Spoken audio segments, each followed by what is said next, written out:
खून चूसा, रिश्वतें खाई। तुम समाजवाद और देश के नाम पर एक कलंक को। समाजवाद? हमारे देश में समाजवाद कहाँ है? हमारे देश में तो अवसरवाद है, जात पातवाद है, कुर्सीवाद है।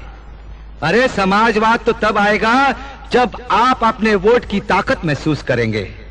ये जो वोट है ना, ये कागज का टुकड़ा नहीं है कि डब्बे में डाला और चल दिए।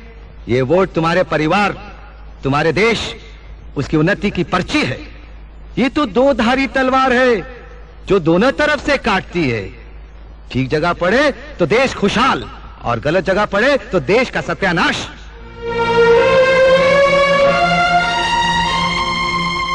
अरे भाइयों, हम तो आपसे एक सवाल पूछते हैं। जब आप अपनी बहन या बिटिया की शादी तय करते हैं तो पहले अच्छा लड़का ढूंढते हैं, अच्छा खानदान देखते हैं, उसके गुण और अवगुण देखते हैं, तब जाकर कन्या की शादी करते हैं। वोट भी तो तुम्हारी बहन और बिटिया है ना, उसको किसी को भी उठाकर दे देते हो। अरे भाई, ये वोट तो भरोसेमंद और ईमानदार को देना चाहिए। मगर आप लोग क्या करते हैं? बेचते हैं अपना वोट, वोट का ब्लैक मार्केट करते हैं। जिसने ज्यादा पैसे दिए उसे दे दिया।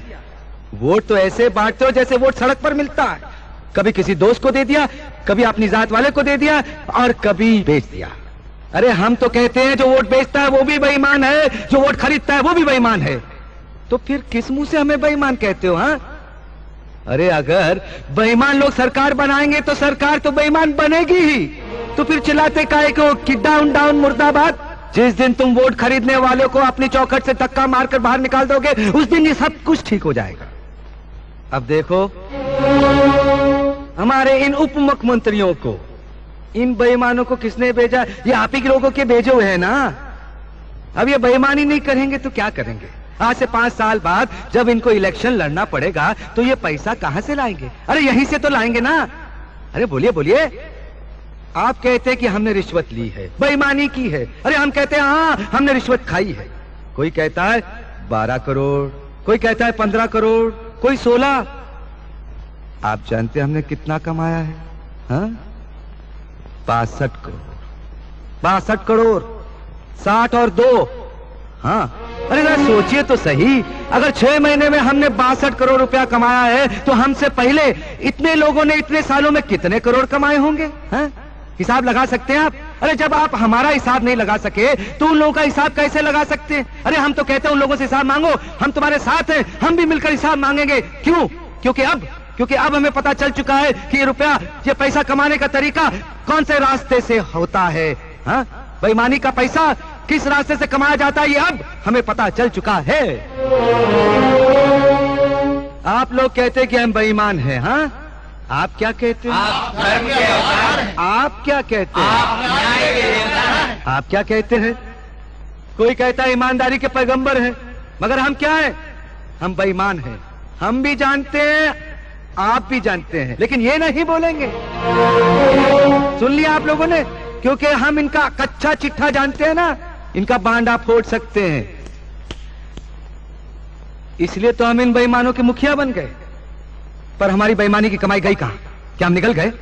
अरे हराम का पैसा कि उन ईमानदार लोगों की जय जयकार करो, उन्हीं को वोट दो, उन्हीं की सरकार बनाओ और लोकतंत्र के हाथ मजबूत करो। पर वो ईमानदार लोग भीख का प्याला लेकर वोट मांगने के लिए तुम्हारे दरवाजे पर नहीं आएंगे। अरे तुम्हें जाना पड़ेगा उनके दरवाजे पर अपना वोट लेकर, और उनसे विनती करनी पड़ेगी कि हमारा वोट स्वीकार करो। वो देखिए, आपके सामने बाल मुकुंद त्रिपाठी खड़े हैं। आदि जवानी कल्याण है। आप लोगों में यही तो खराबी है।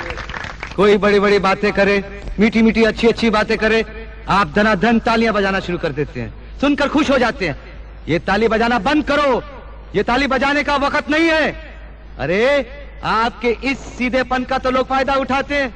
पहले हमसे पूछो, ए राम अवतार, वो 62 करोड़ रुपया कहां है?